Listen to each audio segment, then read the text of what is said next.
네, 20대 대선을 이제 8일 앞두고 대선 주자 발걸음 빨라지고 있습니다. 자, 이재명, 윤석열 후보는 거대 표밭이자 핵심 승부처인 서울 민심을 잡기 위해서 총력전에 나섰습니다. 자, 윤석열, 안철수 후보 간 단일화 결렬 후에 후폭풍도 계속 이어지고 있죠. 자, 두 분과 정치권 소식 짚어보도록 하겠습니다. 자, 유영화 한국외대 초빙교수, 신성범 전 국회의원 두 분 모셨습니다. 어서 오십시오. 안녕하십니까. 예.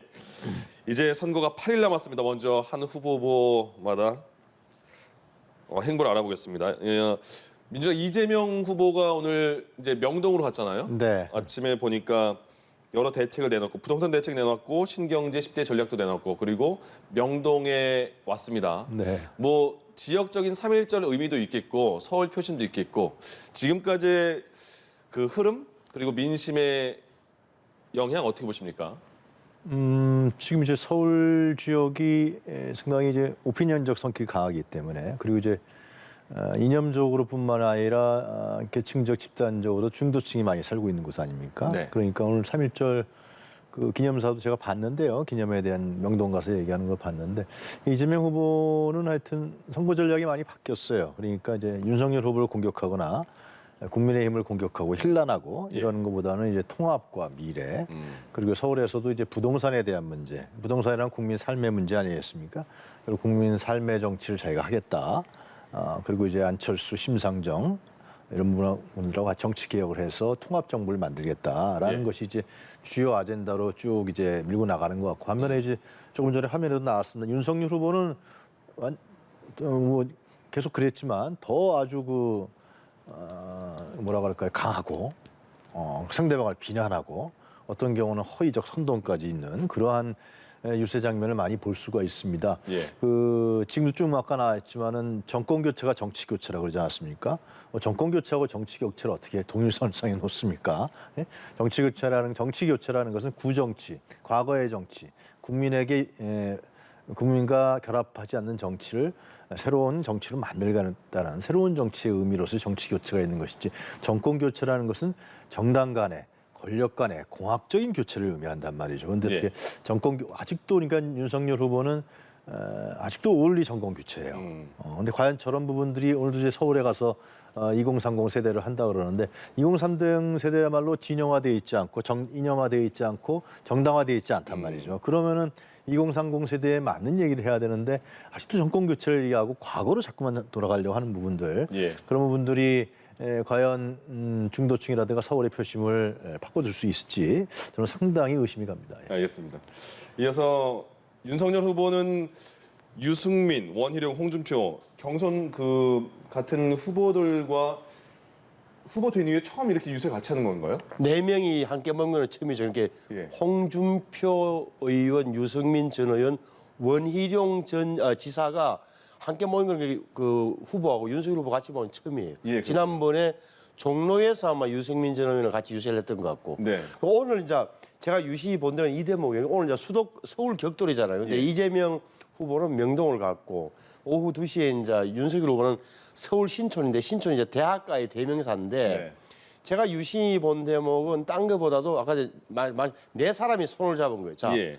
윤석열, 이준석, 홍준표, 유승민 어떻게 보면 또 하나 더 원희룡 지사. 예. 요 5명이 손잡고 일어선 대목이 중요했다고 저한테 의미 있었다고 보였고 또 네. 하나는 윤석열 후보의 유세 내용인데 이런 거잖아요. 그러니까 지금 민주당이 역으로 윤석열 후보 포위 전략을 구사하잖아요. 그러니까 정권 교체에 대응해서 반윤 전선을 굳히고 있는데 여기에 대항해서는 나 같은 정치 신인이 정부를 맡는 게 예. 엄청난 정치 개혁 아니겠냐. 그래서 정권 교체하고 정치 개혁 이야기를 하는 것 같고 또 하나는 경선 경쟁자였던 유승민 전 의원이나 홍준표 의원이 한 이야기. 그러니까 약간의 윤 후보의 약점을 좀 보완하는 역할을 했는데 유승민 전 의원 같은 경우는 이제 문재인 정권이 망친 경제를 우리가 정권 교체해서 반드시 되살리자는 차원에서 경제를 이야기했고 예. 또 보수의 대표격인 홍준표 의원 같은 경우에는 오히려 윤 후보가 이야기해서 민주당에게 비판을 받던 선제 타격에 대해서 이거 민주당이 잘 몰라서 하는 이야기인데 그 선제 타격이라는 것은 자위적 타격이다. 자위적 선제 타격 이야기다. 그러니까 다시 말하면 이것은 유엔 헌장이 보장하고 있는 국가의 자위적 권리다. 그래서 전쟁하고는 전혀 상관이 없다는 취지로 윤 후보를 옹호하는. 유승민 전 의원은 경제로, 예. 홍준표 의원은 안보 문제로, 국방 문제로 윤 후보를 옹호하는 그런 모양새였어요. 그럼 이 그 윤석열, 유승민, 원희룡, 홍준표 말씀하신 이준석 대표까지 5명이서. 그 5명의 그 한 프레임에 담긴 그 모습이 그 모습이 서울의 수도권 특히 젊은 층들에게 보여주고 싶어하는 윤석열 후보 또는 국민의힘의 전략이죠. 그러면 그게 성공할 거라고 보십니까? 글쎄요, 근데 그 좀 다 다른 얘기하고 있지 않나요? 원희룡 본부장 같은 경우는 갑자기 어디 뭡니까 고속도로 어디서 뭐 휴게소인가요? 뭐 예. 거기서 하수구에선가 뭐 갖고 나와갖고 검찰에 이미 다 제출된 자료를 흔들고 네. 또 윤석열 후보는 지금도 아니 자기 신인이 정권을 잡는 게 어떻게 정치 개혁입니까? 참 저는 이해할 수가 없습니다. 신인이 잡는 게 정치 개혁이 아니라 지금 골자도 나왔지만은 예. 이 우리나라의 권력 구조에서 제왕적 대통령제를 나누는 거 이거 18대 국회에서 신현님 잘 아실 거예요. 18대 국회에서부터 이미 분권형 대통령제라 그래서 이 프랑스의 세미 프리젠셜 시스템이라 그래서 드골 때부터 해서 유럽의 분권형 대통령제 권력을 나누는 국가가 13개 국가나 된단 말이에요. 우리나라에서 18대 국회부터 이 부분이 여야 간에 상당히 합의가 돼 있는데 결국은 이 대권에 나가는 사람들이 이걸 용인하지 않아갖고 못했단 말이죠. 권력을 나눈다. 그래서 제왕적 대통령의 권력을 나눠야 되는 거예요. 지금 대선 보십시오. 완전 죽기 아니면 살기잖아요. 네. 뭐예요? 승자 독식. 승자가 되면 다 먹어요. 그죠?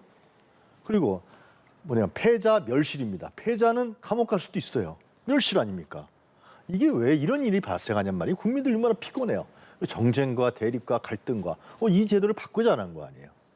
그게 알겠습니다. 정치 개혁이죠. 근데 그거를 자기 신이 되면은 정치 개혁이라는 부분인데 정치 개혁에 대한 의미를 너무 모르는 것 같아요. 제가 봤을 때 죄송합니다. 알겠습니다. 단일화 이슈 한번 얘기 나눠보겠습니다. 예. 단일화가 국민의힘 입장에서는 그래도 권영세 본부장도 8일까지, 그러니까 선거 투표 하루 전날까지는 열어놓겠다 이런 언급을 하는데 사실상 지금은 많이 뭐 결렬이 된 상황 아니냐, 끝난 거 아니냐라는 지적도 있습니다. 어떻게 보십니까? 일단 현실적으로 어려워진 거죠. 예. 그게 지금 이미 투표용지에 12명의 후보의 이름이 인쇄된 상태에서 만에 하나 아주 신랄 같은 희망이 현실화돼서 안철수 후보가 사퇴하는 현실이 생긴들 제가 볼 때는 큰 의미는 왜냐하면 국민들이 한 달 이상 단일화론이 나올 때 국민의 마음속에서 어느 정도 단일화 되면 어떻게 하고 안 되면 어떻게 나는 하겠다는 마음의 정리를 다 하고 계신 거예요. 국민들이 말씀을 안 해서 그렇지. 네. 유권자들이 현명하다는 그런 대목인데 저는 이미 정리를 많이 했다고 보기 때문에 큰 뭐 변수는 안 될 거라고 보고요. 오히려 되돌이켜 보면은 왜 단일화가 실패했는가에 대해서는 국민들이 좀 더 조금씩 알아가잖아요. 언론 보도를 통해서 뒷이야기가 흘러 나오잖아요. 예를 들어서 그날도 토요일, 일요일 통해서 일요일 날 새벽 4시까지 협상을 계속 했다는 사실. 그것 네. 그리고 무엇보다도 안철수 후보가 요구했다는 국민 여론사 경선 방식을 아예 논의 테이블에 올라가지 않았다는 것. 그리고 이태규 의원이 계속 안철수 후보에게 보고했다는 사실. 그러면서도 계속 새벽 4시까지 있었다는 사실은 뭘 의미하느냐. 예. 결국은 안철수 후보가 완주를 안 할 테니 나에게 명분을 달라고 이야기했던 부분. 다시 말하면은 그 다음 날 기자회견, 일요일 날 윤석열 후보가 기자회견을 해서 그동안에 윤 후보가 안 후보에게 성실히 대하지 않은 것, 사과하고 잘못했다고 이야기하고 내 대답을 기다리라고 기자회견 해라. 예. 하겠다까지 합의된 거 아니에요.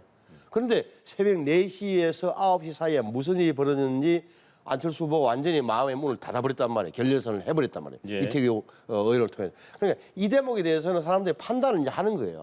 이야기 들어보니까 윤석열 후보가 할 만큼 했다든지 아니면 좀 그래도 좀 더 했어야 되는데 부족했다든지 이런 판단은 국민들이 내리고 있을 거라고 저는 보는 거죠. 근데 지금 그 말씀하신 부분은 이제 국민의힘에서 발표한 그런 내용 위주로 된 것 같은데 지금 그 시간표 상으로는 크게 아마 이태규 의원이 반박하지 않은 걸로 봐서는 예. 그런 내용이 오간 거는 큰 흐름은 문제가 없는 거예요. 다만 예. 정권을 위임했느냐 안 했냐는 부분이 좀 다른 것 같고 그거는 완전 다른 것 같은데. 완전히 다른 거죠. 그다음에 또 하나는 예를 들어서 그러면 여론조사 경선 방식을 테이블에 올렸냐 안 올렸냐 이태규 의원이 하는 걸로 봐서는 여론조사 경선이 절대 아니라고 당신들이 이야기를 하니 네. 그럼 어떤 생각을 갖고 있습니까라고 장재현 의원한테 물었다는 거 아닙니까? 예. 그러면 이걸 테이블에 올렸냐 안 올렸냐 차이가 있을 텐데 제가 보는 견지에서는 국민의당이나 이태규 의원이나 안철수 후보도 이 여론조사 경선 내에서는 너무 국민이 반대하고 완강하다는 사실을 알기 때문에 예.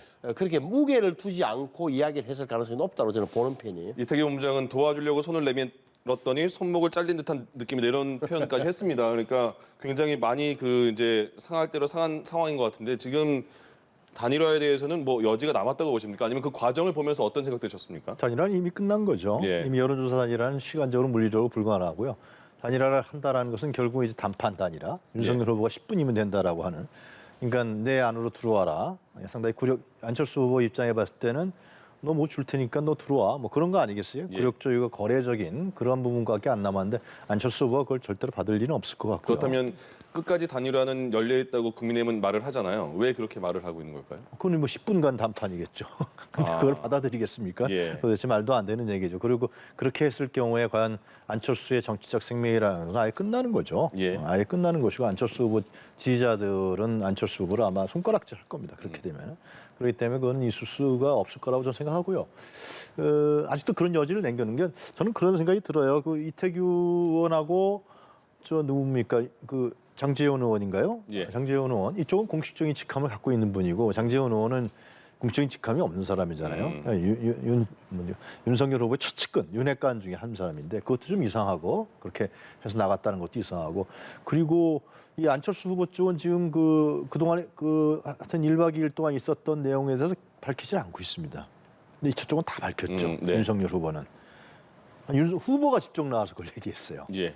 참 그것이 그러니까 안철수 후보는 아니다 안 받았다 내용이 아니어서 우리는 여론조사를 요구했는데 그것이 안 됐다라는 것이 이제 간단하게 정리가 돼 있는데 조금 몇 시에 만나서 누구랑 얘기하고 어떤 채널이 있었고 막 구구절절히 얘기해요. 예. 자 이런 부분이 뭘 얘기할 건가요? 저는 그런 걸 보면서 과연 그 단일화 문제라든가 정권 교체를 위해서 국민의 여망을 받아서 단일화해야 된다 그러는데 그것은 국민의 여망이 어떤 것인지 국민의 요구가 어떤 것인지 거기에 따라 어떤 방법을 택할 것인지 이런 논의가 있었다면은 좀 얘기가 달라질 텐데 네. 몇 시에 만나서 새벽에 만났는데 뭐 뭘 얘기했는데 그걸 받아들이지 않아서 다시 만나서 이게 뭡니까? 아니, 밀실거래죠 완전히. 그러니까 지금 윤석열 후보 측은 밀실 거래를 후보 단일화의 과정과 내용이라고 생각하는 거예요. 그리고 어떻게 그런 내용을 다 오픈합니까? 그것도 후보가 나와서. 그것도 리더가, 지도자가, 대통령이 되겠다는 사람이. 예. 저는 그것도 참 의미가 이해가 안 간다. 그래서 이 단일화는 애초에 안철수 후보가 정직하고 정말 자기 자신이 국민을 위한 정치를 하겠다는 인물이라면은 이 단일화는 애초에 성립될 수 없었던 단일화가 아니냐 그런 생각이 듭니다. 그럼 이거 하나 간단하게 안철수 후보가 어떤 정치인도 만날 여지가 있다 이렇게 언급을 한 거에 대해서는요. 그래도 조금 단일화 열어놓은 건가 이렇게 해석할 수 있지 않을까라는 분석도 있더라고요. 뭐 이재명 후보도 만날 수 있다는 얘기 아니겠습니까? 그쪽인가요? 그렇죠. 아젠다가 있다 그러면 어떤 예. 정치인도 만날 수 있다라는 거 아닙니까 지금? 그거는 예. 윤석열 후보도 만날 수 있겠죠. 윤석열 후보가 얘기하는 정권 교체가 어떤 내용인지 한번 얘기해 보자. 그럼 만날 수 있겠죠. 그거야 뭐 당연히 예. 며칠 안 남았지만은 이재명 후보가 얘기하는 통합정부론이 어떤 것인지 구체적으로 물론 선언적이고 명시적으로 여러 가지 얘기를 많이 했지만 만날 수 있다. 그렇게 열려 있는 자세를 보여준 것이고 결국 이 단일화의 책임론 아니에요. 그러니까 윤석열 후보가 1시에 갑자기 나와서 구구절절히 다 얘기한 거는 난 단일화를 하려고 했는데 안 됐습니다. 단일화를 못하게 된 이유는 바로 안철수라는 사람 때문입니다. 이렇게 얘기한 거 아니에요? 예. 그게 주 목적이다. 그렇죠. 예. 결국 그렇죠. 그 갑자기 왜 후보가 나와서 대통령이 될 사람이 나와서 몇 시에 만났는데 누굴 만났는데 누가 정권 대선 그걸 뭐하러 얘기합니까? 저는 그런 알겠습니다. 광경은 예. 정치권에서 상당히 보기 힘들었던 광경인 것 같아요. 사실 윤석열 후보가 1시에 발표한 이후에 또 이태규 본부장도 다시 반박 발표를 하지 않았습니까? 그러면서 그 이후에 지금까지도 어느 정도 양당 사이에는 후보들도 마찬가지고요. 책임 공방도 계속 이어지는 것 같아요. 아니, 책임 공방이 생각보다는 적은 거죠. 왜 그러냐면 사실관계에 대해서는 대부분 일치하는 거잖아요. 시간대별 만남이라든지 오간 내용에 대해서는 거의 다 이미 공개가 됐기 때문에 그래서 보는 시각에 대해서 말씀을 좀 드리고 싶은데 근데 이것은 공개한 것 자체는 어떻게 평가하세요? 아니 공개를 안 하면 예.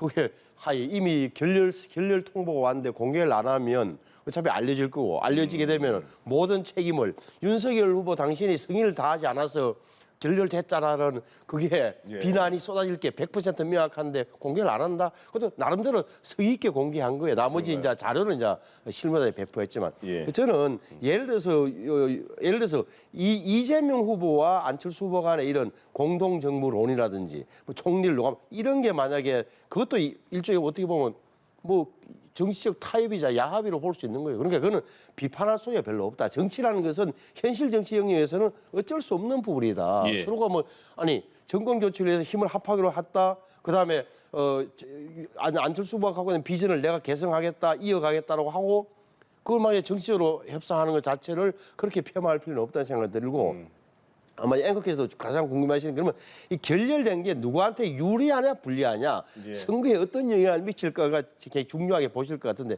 제가 볼 때는 큰 영향이 없다고 보는 이유가 첫째는 안철수 후보의 지지층이 견고하지가 않아요. 다시 말하면은 이재명, 윤석열 양측으로 퍼센테이지는 다르지만 다 분산된다. 가면 갈수록 왜? 이 안철수 후보가 당선될 가능성은 거의 없다는 것은 정치 상식적으로 온 국민이 안단 말이에요. 그래도 힘을 실어주기 위해서 꼭 계속 찍겠다고 하는 사람들이 있겠죠. 하지만 상당 부분은 제가 보기엔 절반 이상은 흩어진다고 보는 거고 그렇게 될 경우에는 그 사표 방지 심리에 의해서 유권자에 의한 실질적인 단일화는 투표장에서 3월 4일, 5일, 9일 날 이루어질 가능성이 좀 높다고 보는 거예요. 알겠습니다. 아니 근데 그게 이제 차이가 있어요. 예를 네. 들면 공개 물어보셨잖아요. 그거 아무도 몰랐잖아요. 음. 그 이태규 의원하고 그 장제원 의원 만나는 거 누가 알았습니까? 안철수 후보 같은 경우는 얘기를 한다 그러니까 가서 들어봐라. 정권 대사도 아니고. 근데 저건 정권 대사로 나온 거 아니에요. 예. 그죠? 그럼 왜 윤석열 후보는 그 가서 얘기하라는 거 아니에요? 자, 그 알았습니까? 비공개였죠. 비밀리한 거예요. 공개를 했다 그러면은 원래 우리가 만납니다라고 국민 앞에 얘기해서 우리가 이태규라는 사람하고 만나서 한번 단일화 협상을 하겠습니까? 그런 얘기 안 했잖아요. 아니, 그래. 잠깐만요. 비공개잖아요. 비공개. 그럼 비공개로 가야죠. 예. 만약에 정치권에서 룰이 그렇다 그러면 근데 그걸 공개했어요. 그럼 안철수 후보 쪽에서는 아니 안철수 후보는 당연히 비공개고 비밀리에 만난 거 아니에요. 국민들한테 언론에 알리지도 않았잖아요.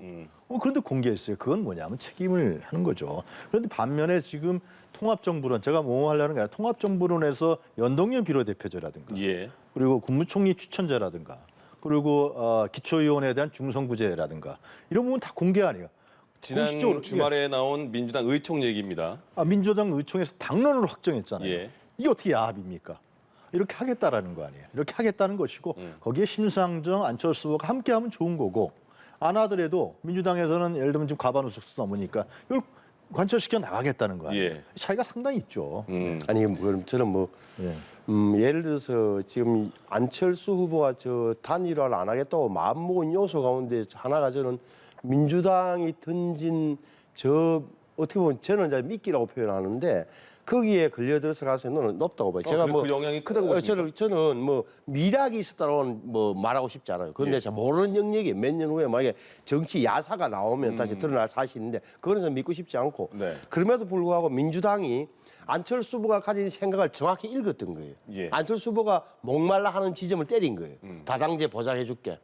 그다음에 당신 참여 보장할 테니까 자 뭐요 다당제 연합 정치로 가자. 당신이 그렇게 싫어하는 양당 정치 폐해는 내가 대통령 되면 바꿔줄게라는 그 약속을 공개적으로 했고 사적으로 모르겠어요. 근데 예. 그러니까 여기서 안철수 후보 마음이 동한 거예요. 그러니까 전략적으로 이재명 후보와 민주당은 성공한 거예요. 뭐 성공했느냐?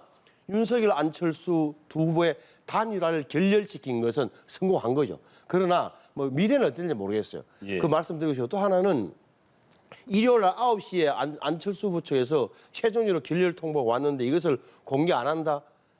그건 어떻게 가능하겠어요? 나중에 다 알게 될 텐데. 저는 네. 그 부분에 대해서는 저 뭐 어쩔 수 없다고 보는 거예요. 후보가 하든 누가 하든 간에 이런저런 연유로 최선의 노력을 다했으나 이런 답변이 왔습니다라고 윤석열 후보 이야기했잖아요. 09시에 9시에 최종 결렬 통보 받았습니다. 저는 계속 노력하겠습니다. 예. 기다립니다. 언제든지 찾아갈게요. 이게 최선이지 뭐. 다른 법 없잖아요.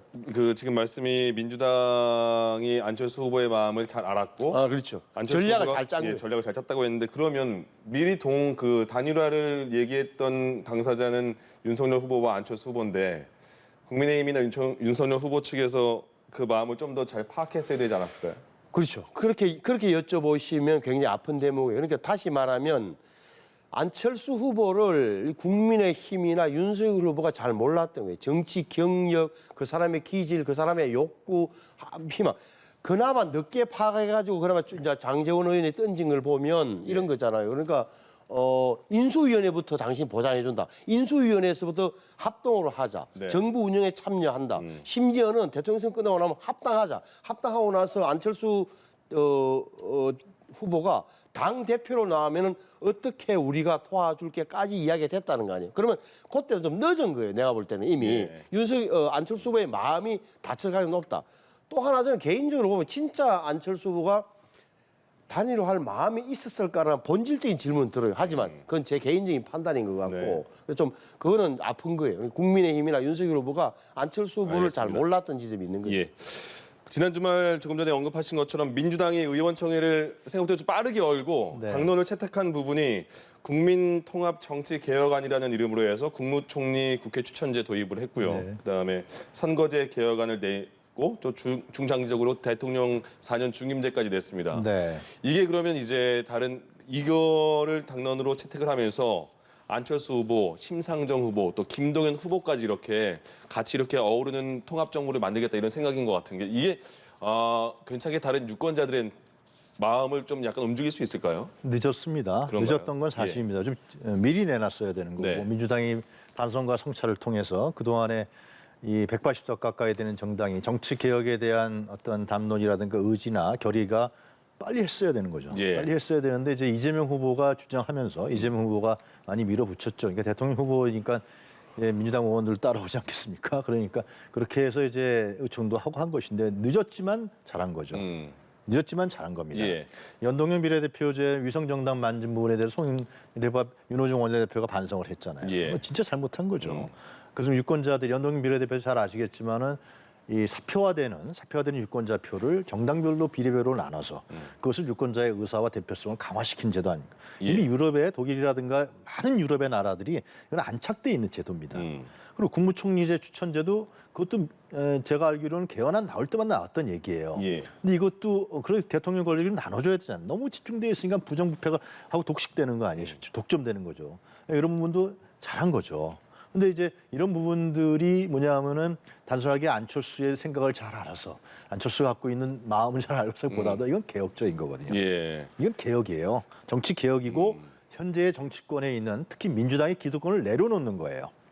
그리고 대통령 후보가 될 가능성이 상당히 큰 사람이 이걸 내려놓는 거거든요. 기득권을. 그래서 여태까지 이러한 정치 개혁이 안 됐던 거예요. 국회의원들과. 그리고 알죠. 국회의원이 이렇게 해야 되는 거 아는데 대통령 될 사람이 대통령 가능성이 있는 사람이 국회에 안 했기 때문에 예. 이 정치 개혁이 안 됐던 거거든요. 그래서 이제 김종인 위원장이 칭찬했잖아요. 그러게요. 저 누구야 이재명 후보한테 그 예. 수용하기 어려운 거거든요. 어떻게 놀랐다, 이런 식으로. 그래서 그게 안 됐던 거거든요. 근데 그래서 한 것인데 이 문제에 대해 개혁적이니까 예. 그러니까 심상정 후보도 이제 좀 수위가 낮아진 거고 안철수 후보도 자기가 얘기하던 거 아니에요. 개혁의 어떤 흐름에 같이 가는 거죠. 네. 그런데 이제 하나만 말씀드리면 윤석열 후보가 이 문제에 대해서 국무총리 이제 추천제에서 뭐라고 그랬는지 아십니까? 자기가 대통령에서 국무총리 임명하면은 그거 반대하려고 추천제 한다 그래요. 아니 도대체 정치 개혁이 무엇인지 여태까지 국회에서 어떤 논의가 있었는지 우리나라의 대통령 권력과 집중제 독점화되는 것이 무엇이 문제인지 이걸 생각해. 자기 중심적이에요. 자기가 권위주의적 대통령 권력을 놓지 않겠다. 그런 발상 외에는 저는 아니라고 보여준 거죠. 예. 자기가 대통령 되면 그 많은 권력을 놓고 싶지 않다. 그런 의미에서 국무총리의 추천제를 내가 대통령이 되면 국무총리 임명 반대하려고 민주당이 한 것이다. 알겠습니다. 아니, 윤석열 예, 말씀하세요. 다당제 연합 정치를 표방하고 다 좋은데 다 좋아요. 뭐 저는 또 의도 근데 놓쳐서는 안 되는 대목이 아니 선거열을 앞두놓고 이런 이야기를 하는 왜 하느냐? 선거용 립 서비스다. 이 선거 전략이라고 볼 수밖에 없는 이유가 예. 그 동안에 하고도 남았잖아요. 하고도 아니 2년 전에 180석 줬을 때 어떻게 했습니까? 상임위원장 독식했죠. 모든 법안 밀어붙였잖아요. 그때 왜 정치개혁 하나 제대로 이야기를 했습니까? 심지어는 보십시오. 그때 총선 때 아직도 저 기억나요. 네. 종합부동산세 잘못해서 고치겠다고 강남, 목동, 분당에 그거 다 플래카드 내걸었어요. 입 싹 닦았잖아요. 선거 끝나고 나서. 그 보십시오. 최근에 또 동일 지역구 국회의원 3년인 금지조항하게 만들겠다. 만들었습니까? 그다음에 지방선거에 청년 30% 공천하겠다. 했나요?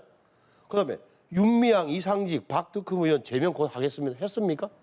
이래놓고 열을 남겨놓고 이제 와서 정치 개혁을 할 테니까 믿어주세요. 그래 뭐 믿음의 영역이니까 네. 뭐 이재명 대통령 당선되고 나서 어떻게 알겠어요? 뭐 할 수도 있겠죠. 그러나 상식적으로 본다면 여기서 왜 나왔느냐? 예. 뻔히 아는 거예요. 왜?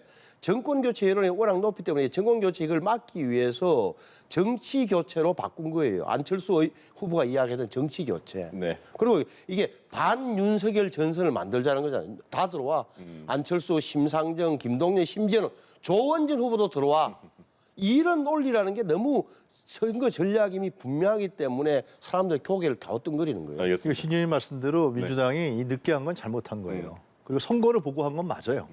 그런데 선거의 기능에 적극적이고 유의미한 부분을 보면은 선거라는 것은 국민에게 표를 달라는 거 아니에요?